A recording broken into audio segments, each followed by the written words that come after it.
forest. The night falls with a tenebrous embrace, enshrouding our world in a cloak of ancient shadows. The whispers of the wind, like unseen phantoms, murmur forgotten secrets to the trembling leaves, secrets that echo the desolation of my soul. In this spectral hour, the world seems suspended between life and dream, and within that fragile balance it is you who occupies the core of my every thought. Each very stroke of the quill draws me closer to your memory, as though this trembling ink might traverse the boundless chasm that yawns between us. I dare to dream that perhaps my words might brush against your heart as a ghostly hand might brush a tear from a beloved cheek. The candle sputters as if sighing with me, each flicker casting monstrous shapes upon the walls, yet none so monstrous as the emptiness within my breast, wrought by our cruel separation. In the depths of this midnight reverie I find myself ensnared by the haunting melodies of memories past. Your laughter, light and silvery as a spirit's song, still dances upon the stagnant air, a balm to my very spirit.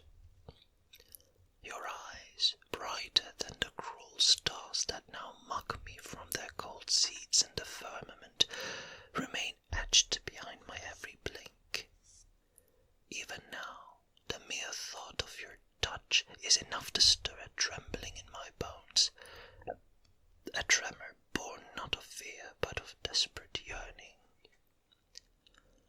How merciless is the passage of time! Each moment without you slithers by like a wounded serpent, slow and agonizing.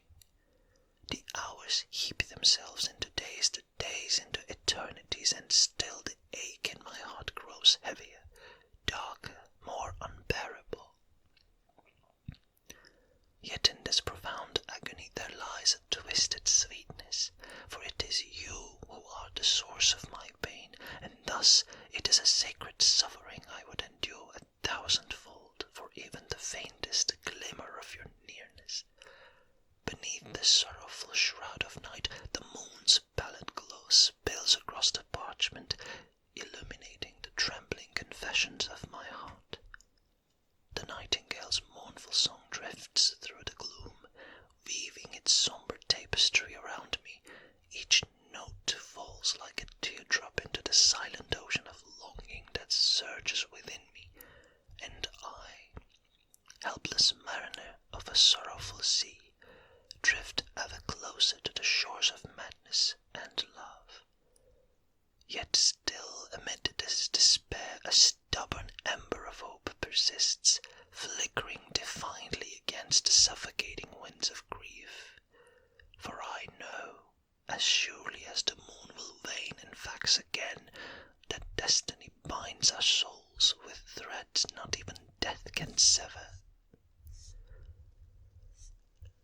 Though miles and cruel circumstance part us now, I feel that taut pull of our connection, vibrating in the quiet spaces of my soul, an invisible symphony composed by the divine hand of fate itself.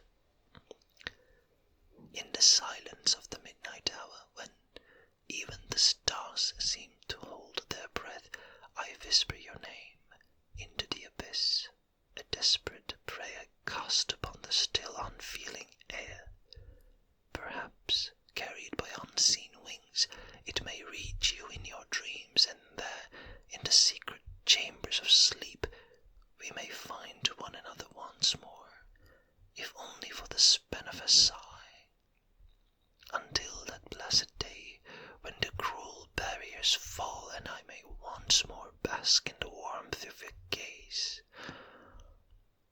I remain haunted, hopeful, and helplessly devoted.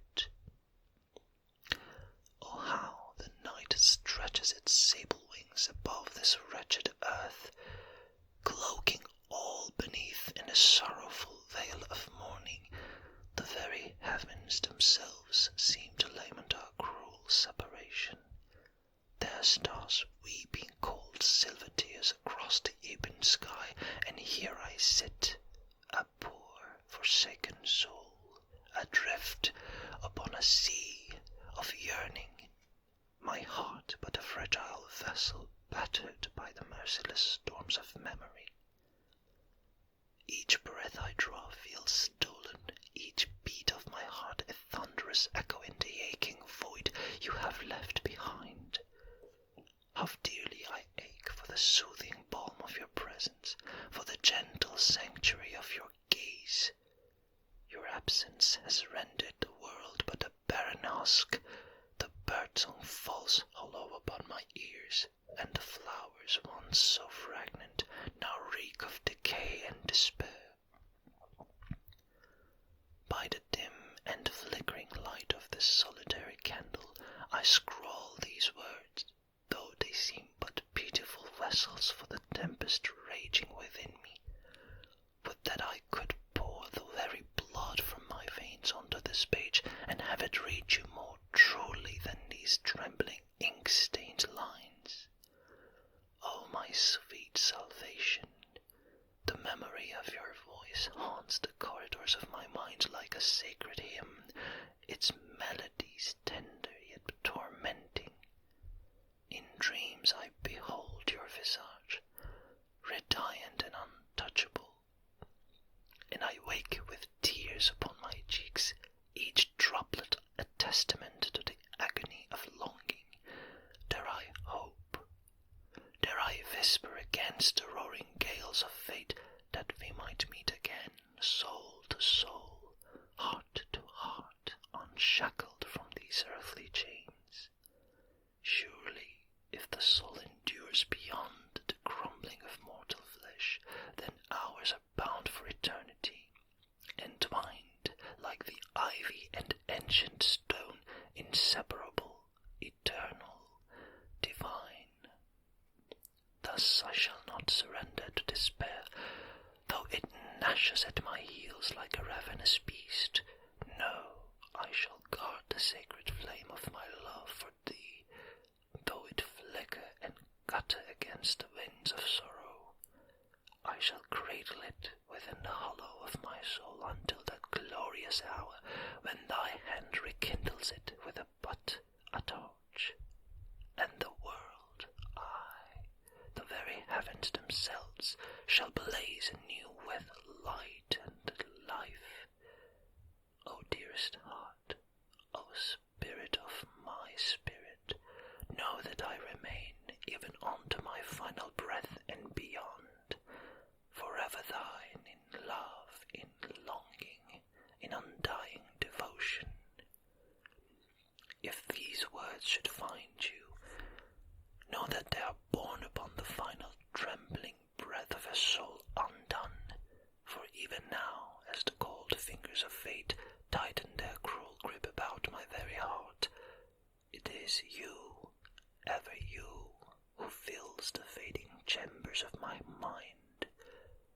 O sweet light of my existence, how long have I wandered these desolate hours, a shadow amongst shadows, seeking in vain the solace of thy touch.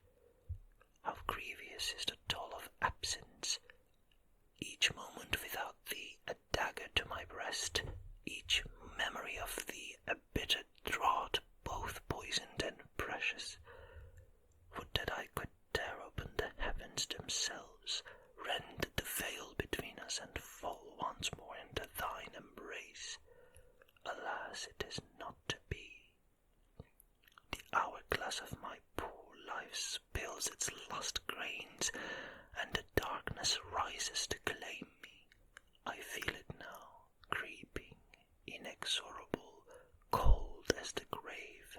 Yet, my love, even death itself cannot wrest thee from my heart.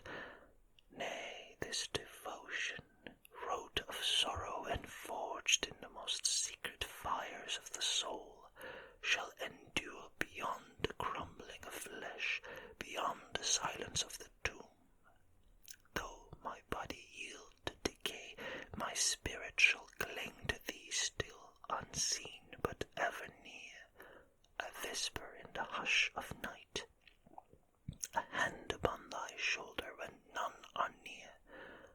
When thou lookest upon the pale and silent moon, think of me, O beloved, and know that somewhere, beyond the veil of mortal sight, my eyes yet seek thine own. When the night wind stirs the trees and sighs against thy window pane, know that it is my breath that calls for thy name into the endless dark.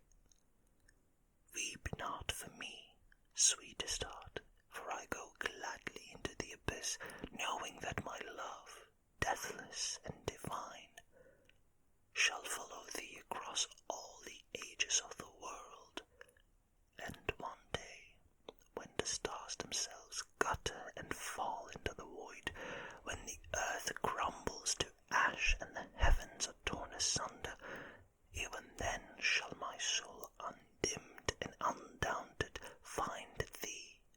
Thus I write, with trembling hand and breaking heart, this final testament of my devotion.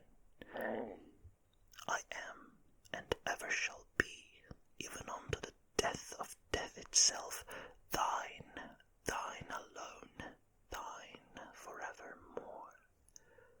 Shouldst thou ever feel a chill upon thy cheek when no wind blows, or hear thy name carried faintly upon the hush of midnight, know then it is I reaching for thee, as I shall reach forever and ever